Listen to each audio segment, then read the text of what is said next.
We're joined now by the head coach of Gonzaga, Mark Few. Coach Few, congratulations and welcome to the Elite Eight. We want to ask you to please open things up with a statement, and then we'll get to some questions. Well, it's great to advance. Obviously, in this tournament, we're thrilled to be in this position. Strangely enough, we're kind of getting a rhythm to our time in the bubble now. It almost feels normal, and got a short turnaround, from these 16 games to the Elite Eight ones, and we got a huge challenge ahead of us with just how well SC's playing and just the kind of the different style that they bring moving forward. Let's take our first question from Brenna Green, KREM.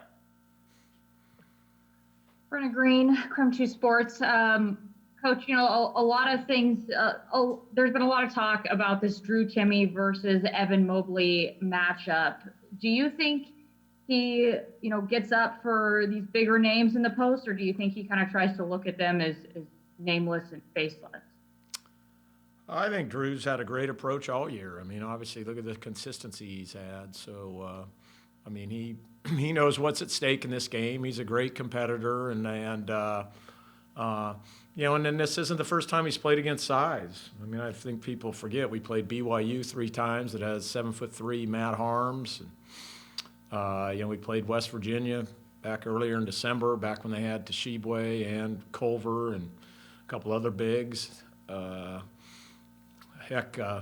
LMU, Loyola Marymount, I think, is one of the biggest teams in the country. They had a 7'3" guy, a couple 6'10" guys, 6'8" guards. So he's faced size before, obviously. Probably not size with as much talent as the Mobleys have, but I'm sure Drew's looking forward to it.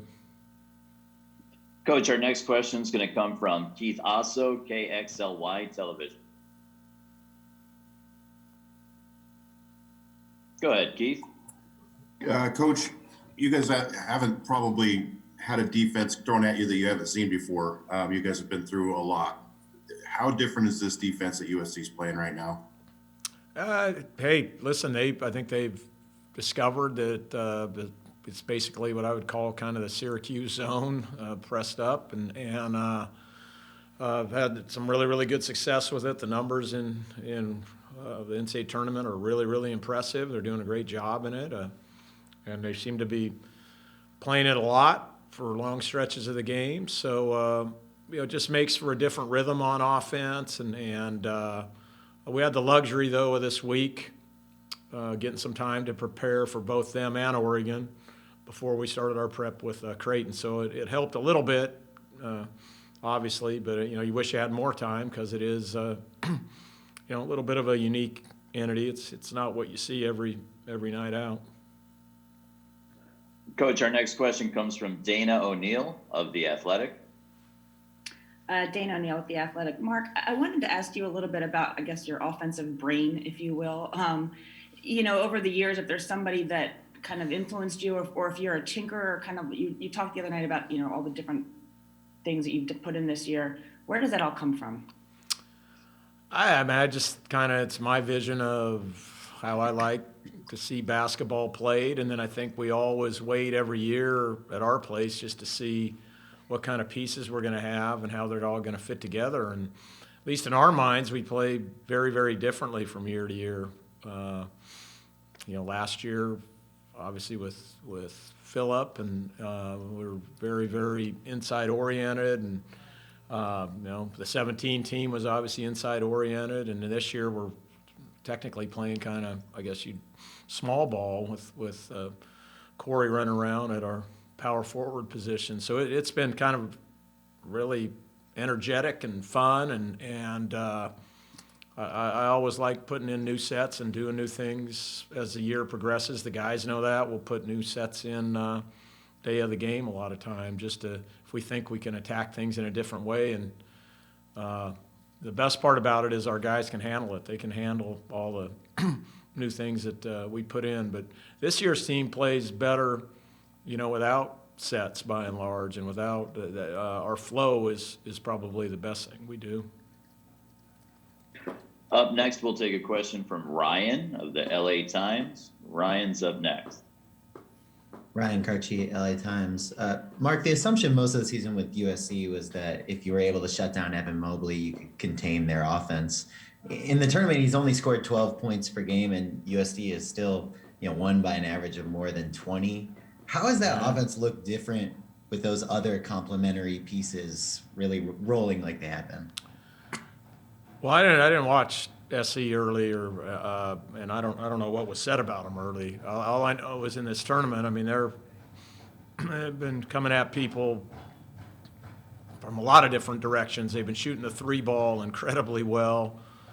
The guards have really stepped up, but all the while you have to pay a lot of attention to both Mobley brothers because they're play so well together, and they're so efficient when they do get their touches. So I think that's probably the dilemma I know that you face defensively is you've got to give them a lot of attention, but at this point now you've got to give equal attention just to how well those other players are playing, especially how well they've been shooting it from the three line.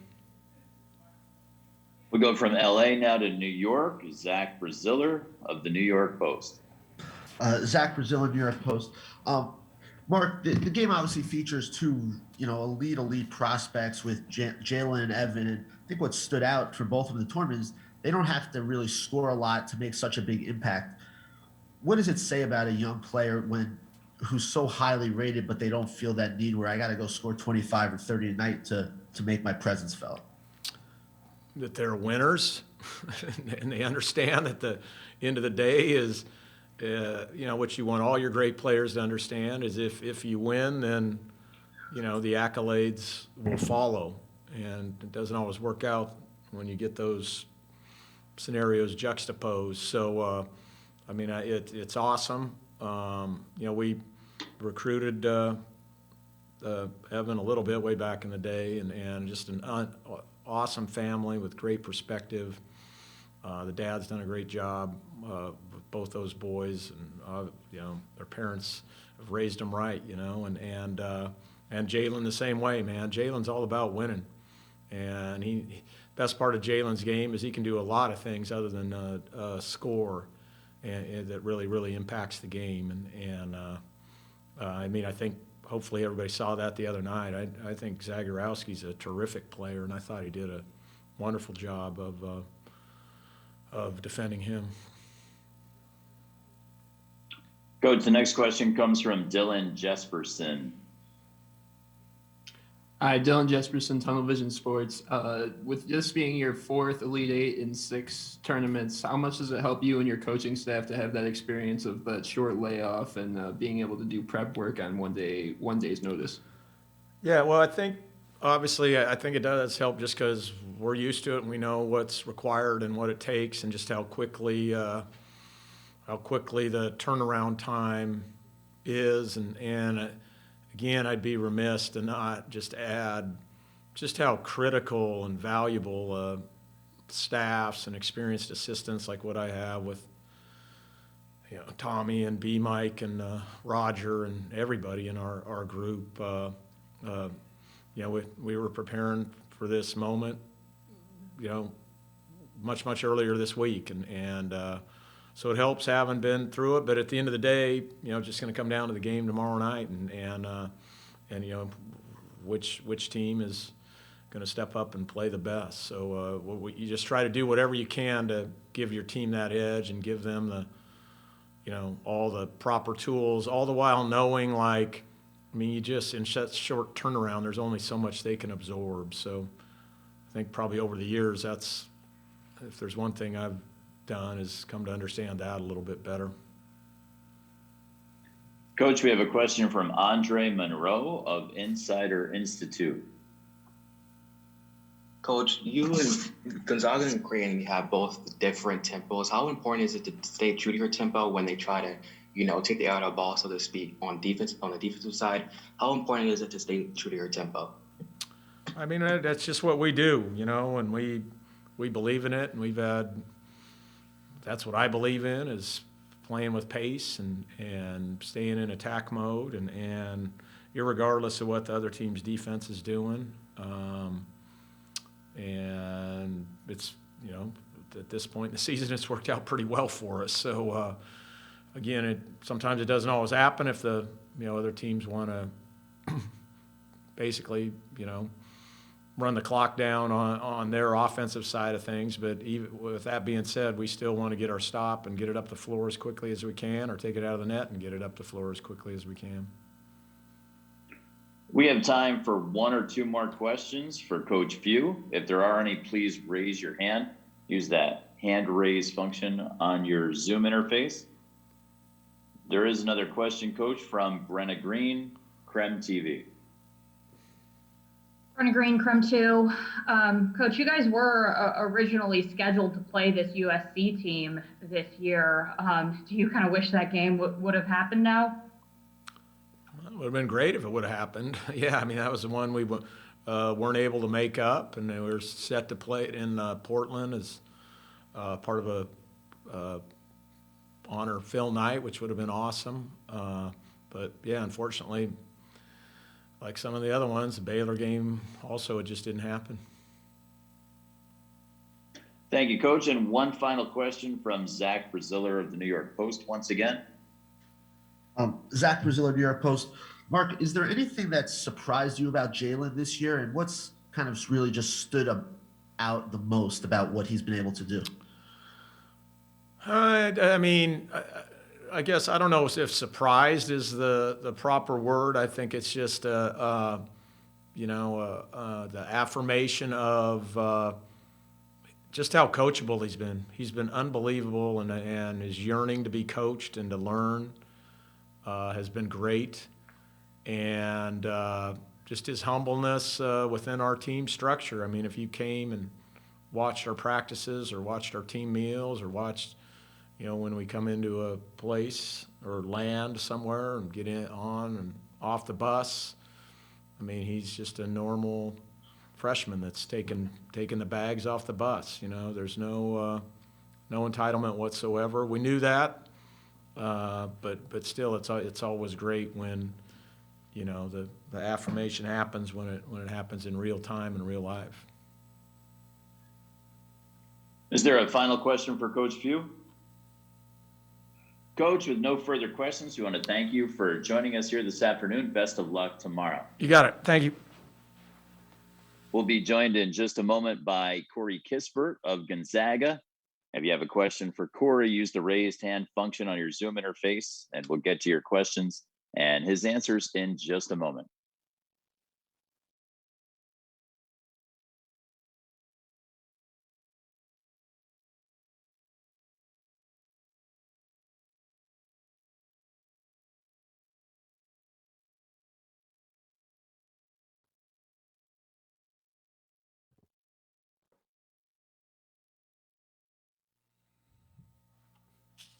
Good afternoon, Corey. Thanks for joining us here. And on behalf of all the media in attendance, want to welcome you to the Elite Eight formally and wish you all the best of luck as you guys prepare for tomorrow's matchup. We'll get right into questions, and we'll start with Keith Osso of KXLY Television. Hi, Keith Osso, KXLY in Spokane. Corey, you've been chasing this thing for 4 years. It's really close. Can you feel it, or do you dare not look that far ahead yet? You can't. You just can't. And it's nice that we've been in the bubble for so long. Each day kind of feels the same as the last one. So even though there is this big build-up to these big games coming up, we're not on planes flying to different arenas. We're not back in Spokane with everyone telling us, how great we've been or whatever. It all just kind of feels like business as usual. So it makes it really easy to kind of stay focused on the present and be in the moment. Let's go next to Aaron Beard of the Associated Press. Hey, Corey, Aaron Beard with the AP. You guys are top 10 in Ken Palm's defensive efficiency ratings, and obviously the offense gets all the attention, but do you think you guys get enough credit defensively for what you've done and in sort of being at both ends of the court, you've been effective? Yeah, I mean, the short answer is no. We play in a lot of really high possession games, so our total points given up is a lot higher than some of the other elite defensive teams in the country. But we think we're just as good and can go toe to toe with any defensive team, out there. Especially, I'm really proud of the way we played against Creighton, and those guys are tough to guard. Zagorowski's super shifty. Ballack just never stops moving. And they do a lot of really tricky things. So I was proud of the way we guarded specifically yesterday, and we're going to have a great effort again tomorrow in order to move on. Corey, our next question is going to come from Jim Meehan of the Spokesman Review. Jim, you're up. Hey, Corey. Jim Meehan, Spokesman Review. Were you able to watch much of USC in that zone defense, the length of it last night? And maybe what gives you all confidence dealing with it, with the way you guys play off each other and share the ball? How much of a factor does that play into? Watch the whole thing. And USC is great at it. They got obviously a lot of big bodies in there, and they're athletic, and they are super connected, especially in the zone. But I mean, we have the utmost confidence in our guys to make plays and make the right reads. And the reads are a little bit different, but at the end of the day, it's basketball, no matter if they're in a zone or a man. And it's part of the reason why this offense is so good and why we feel like we're elite with our playmakers is that no matter what teams are in or what they throw at us, we've seen it before and we can handle it. Corey, our next question comes from The Athletic. Dana O'Neill is up next. Hey, Corey, Dana O'Neill at The Athletic. I just wanted to ask you a little bit about kind of Mark's offensive brain. You guys run a lot of complex stuff and he tinkers and changes it up. How effective is it and how kind of fascinated are you with him, having gone through it with him for 4 years to see kind of how his mind works? Yeah, I mean, there's been multiple times this year where I've been lined up across somebody and we do something or Coach Few yells something from the bench, and they look at me and they're like, "Wow, he's a smart guy. Like he's super smart." And he's been around the game for so long and had influence from a bunch of different coaches, and it's really special. I mean, he puts us in positions that we can play to our strengths. We don't have to do anything that we're not necessarily good at, and he kind of just tailors our offense and our whole game around who we are as players. And so Drew can shine, Andrew can shine, Joel can shine, and it makes it really easy on us, and it makes it the most fun because we just do what we're best at all day long. Olivia Ray represents Wish Television in Indianapolis. Hey, Corey, Olivia Ray here in Indy. I'm working on a little thank you letter to the city of Indianapolis and everyone that was able to pull this off. So I wanted to see what stood out in your mind when you say that, this bubble is business as usual. What do you want to say to everyone that had a hand in this? Well, it can't be easy, walking around and taking care of a bunch of teenagers for 3 weeks. And we can be obnoxious, we can be annoying, and, not obedient to the rules or whatever. And, everyone that I've come across here in Indy has had a smile on their face, asked me how I was doing, how I've liked it, kind of just checking in on you, from the people at the front desk to the people who help, get us tested every day. They've been great, and it makes kind of going through this and doing this all worth it, to have those people be so happy to, do what they do. So people talk a lot about the Midwest charm, and I'm kind of seeing it in full effect over the last couple weeks. Corey, we're going to move to Zach Braziller of the New York Post. Corey, I wanted to ask you about Jalen. I'm sure you knew he was coming in. He was, a prize prospect, a guy people were talking about that could be a top 5 pick. What has impressed you the most playing with him, and has there been any surprises for you, after hearing about him now after playing with him for a year? Yeah, I mean, the coaches have told us, or told me specifically, how special he is and how special he was, especially coming in here. And it takes a lot, and it tells you a lot about a guy who could go anywhere he wanted to in the country to play football or basketball. And he decides to come here, and in a lot of respects, probably take a back seat to what he thought he was capable of, or what the role he thought he wanted or thought he deserved in a college program, and be genuinely happy for other people's success. He's super selfless, and he has every right not to be. And playing with Jalen has been a treat just because of how he sees the game and how smart he is, and how much he wants us to succeed. And we're a better team because of it. We're going to go next to Karthik Venkataraman from Krem 2 Television. Hey, Corey, Karthik from Krem 2 Sports here. A lot has been made of the fact that USC has such a great 2-point field goal percentage defense. You guys have such a great 2-point field goal percentage offense. You feel because of this quick turnaround that kind of goes in your all's favor that they really can't, prepare as much for how well you guys cut, how well you guys pass, et cetera, so on and so forth? Yeah, sure. I mean, it's hard to scout us. We've seen that all year long. But those Mobley brothers can protect the rim, and they're really good at it. And it's going to take a huge effort from us on offense in order to, get the percentages that we're used to having around the rim. And they're a reason why they've had the best, 2-point percentage on defense in the country is just because those guys are so good at what they do. So, yeah, I mean, we haven't had a lot of time to scout them either. So it's kind of just a battle of who can adapt the quickest and who plays best on that night. Corey, a couple more questions in the queue. We're going to go back to Keith Oso from KXLY Television. Corey, you guys haven't gotten an opportunity to play in front of a lot of people this year, and that crowd yesterday was the loudest I've been in a year. How did you guys just feed off of that? I mean, are you just grateful to have some kind of noise during your game? Yeah, absolutely. Fed off of it 100%. Not many times during this year where, the other team's gotten a bucket and the crowd starts to get on their feet and it feels like an away game. But there were a couple times last night where I felt like that. And, Creighton is one of the best fan bases in the country, and they're kind of close to home here in Indy. So, having their fans pack the stands was really, really cool. And, I'm glad that we kind of went toe to toe with them as a fan base.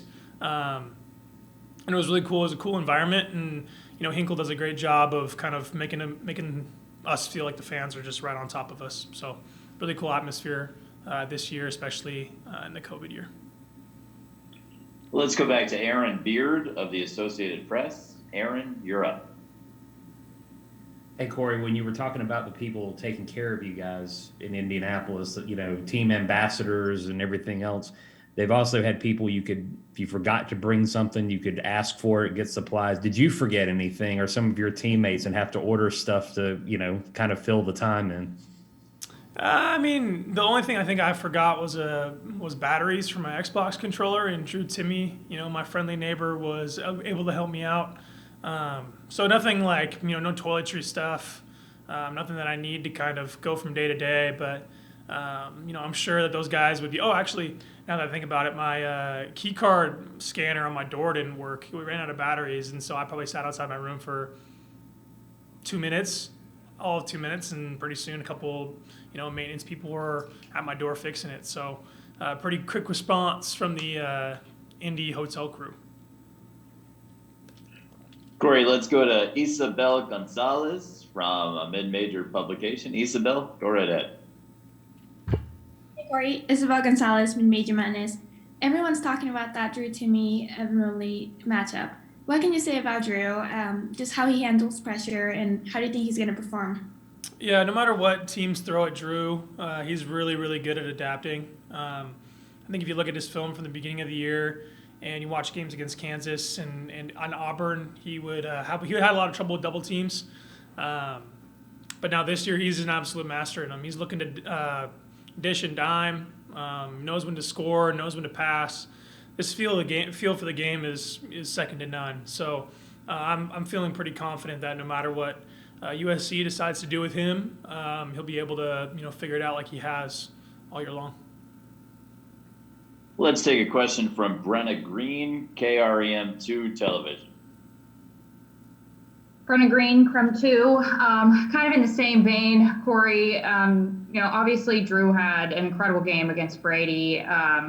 against Oklahoma the other day. Do you think he kind of gets excited for these big time matchups in the post and having a person like Evan on the other side? Yeah, I mean, who wouldn't? Drew wants to go toe to toe with the best of the best, and that's the sign of a competitor. And, all of the, facial hair and giggling and laughing and celebrations aside, like, Drew's a dog. And there's a reason why he plays here and why he plays so well here. And, yeah, I mean, Drew can play with anybody, can beat anybody. And, he's been showing that on full display, all tournament long. Follow-up question from Karthik, once again with KREM2 Television. Hey, Corey, a little less serious question. I saw John Rothstein had tweeted out something about a Gonzaga pickleball court over at the hotel room or hotel. Can you just kind of talk about that? Who are the best players on the team? Have there been any good matches on the pickleball court? Yeah, I can't speak much to the pickleball court. That's kind of Coach Few's realm. He's the pickleball master. I haven't been over there, for the entirety of our time here, but he's really, really good, and he lets you know about it. So I've kind of stayed away for my pride's sake. Any further questions or final questions for Corey Kissbert of Gonzaga? Use that raised hand function on your Zoom interface. Okay, Corey, with no more questions, we'd like to thank you for joining us here and wish you all the best of luck against USC tomorrow. Thank you.